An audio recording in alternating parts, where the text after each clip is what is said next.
11 minutes past 9. The Radio Wam Breakfast. Live from the New Scientist Labs, Janine Young, newscientist.com. In Melbourne City, of course, Janine Young, good morning. Good morning, Wamo. A couple of great stories today. First up, a bit of an odd one, really. This one, I'm not sure what to make of it so far. Are tumours our oldest ancestors? This one took me a little while to get my head around as well. It's one of those things that you sort of go, oh, that's a bit strange. Why would tumours possibly be an ancestor? Yeah.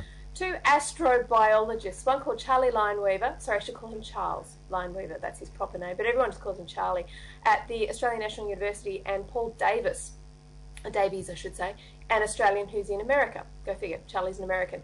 So they've been looking at the way that tumours have developed and the fact that they're actually kind of cooperative in the way that they work. They're not individual cells like bacteria working together for their own ends. So the only way to be able to describe some of the features of cancer is to actually base it on the fact that they are cooperative.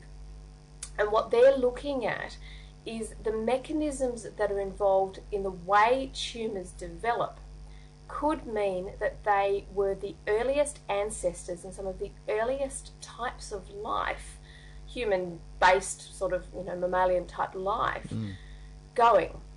Now, this is a really strange idea because you think to yourself, well, how could that possibly work? They think that some of the early features, so the fact that they have to form blood vessels, it requires some form of cooperation to be able to make that work. Some cells are able to gain the ability to metastasize, so that means that they can travel to various other parts of the body, and that also means that requires a degree of cooperation, because it's not just necessarily one cell that goes, and some have to be able to let them go and the like. So they think that it's largely a group of cooperating cells that have a certain number of survival strategies. So what they're saying is that if it has a certain number of strategies, that means that over time we might be able to crack cancer in a different way than we're trying to do now. The reason that they think that there's a certain number of strategies is because there's a marker line around 600 million years ago where they developed the ability to be able to replicate and the like. So they're saying that these runaway cells, which is what cancer is, you have mechanisms, genetic mechanisms on any cell that means when it divides, there's only a certain number of things it can do. Yeah. When those mechanisms are messed with, then you end up with runaway division, and that's largely what cancer is.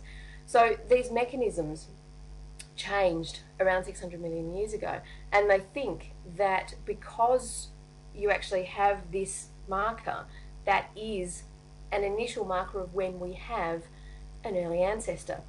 This kind of stuff does your head in, and it's a really controversial statement. A lot of people are going, oh no, don't be ridiculous, and others saying, well, actually this could be an interesting idea. It's one that I think a lot of people are going to struggle with, because no one likes to think of cancer as being anything remotely like us. It comes from us, but who wants to think it's one of our earliest ancestors? Yeah, really strange idea. Does it relate at all to that idea, that idea of evolution and evolving from the mud skipping thing into something that grows legs and eventually stands upright? Is it any way part of that? Certainly, you don't end up with things like development of blood vessels out of nowhere. Eyes don't develop out of nowhere. You have to have stages along the way. So they're saying that this angiogenesis, the development of blood vessels, has to come from somewhere. So this proto-angiogenesis, if you like, so like a step back, could have been what these tumours perfected and then moved on from there. It's obviously going to be a step along the way, because evolution, as you said, doesn't just happen. Yeah. So it's possible, probable. I'm going with possible simply because it's an idea and it's not even remotely been proven. They're thinking that looking at genetic markers and how various tumours respond to treatment and like over time might be able to help prove or disprove this theory. But yes, it would be an evolutionary step along the way. But in terms of whether or not we actually evolved from cancer cells, not necessarily so, no. Okay, all right. Well, from that to now something from science fiction. I love these stories where something that has come from the mind of a fiction writer actually becomes real once some scientists really put their minds to it. The idea of a tractor beam, that is something from a spaceship that is able to pull other objects in towards it. Yes, very Star Trek, I'm told. As I said to you off air, I never watched Star Trek, so I don't actually really know what this tractor beam is in any level of detail, but Google is a wonderful thing, and it's amazing what you work out. As you say, this tractor beam is able to suck anything back to the spaceship. Researchers in China have been trying to work out whether or not this is possible, because you can't have an idea like that and not find ways to be able to make it work in real life. So, on the very, very small scale, this might be possible. Light is not just made up of photons. It has very little particles of light. There's also magnetic and electric fields and the like, and if you stimulate them or make them work in the right way, what you can do is actually make a particular beam of light, these photons, this light, emit photons in the opposite direction. So when you actually are able to do this, you're actually generating a kind of force, which means that you can push it back towards you. Ordinarily, when you push light around, you push it away from you. They're finding ways to be able to emit this light, so it's actually going to push itself back towards the source. This works on the scale of about 1,000th of a millimetre.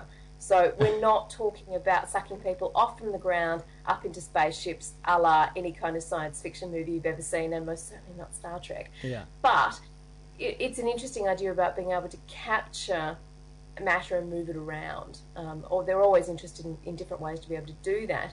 So on a theoretical level, and they're starting to play with the beams now to be able to work out whether or not it's actually physically going to work, you could actually have a tractor beam on the very, very, very small scale. All right. So at one stage it was, I want my rocket pack. Now it's going to be, I want my tractor beam. I want my MTV.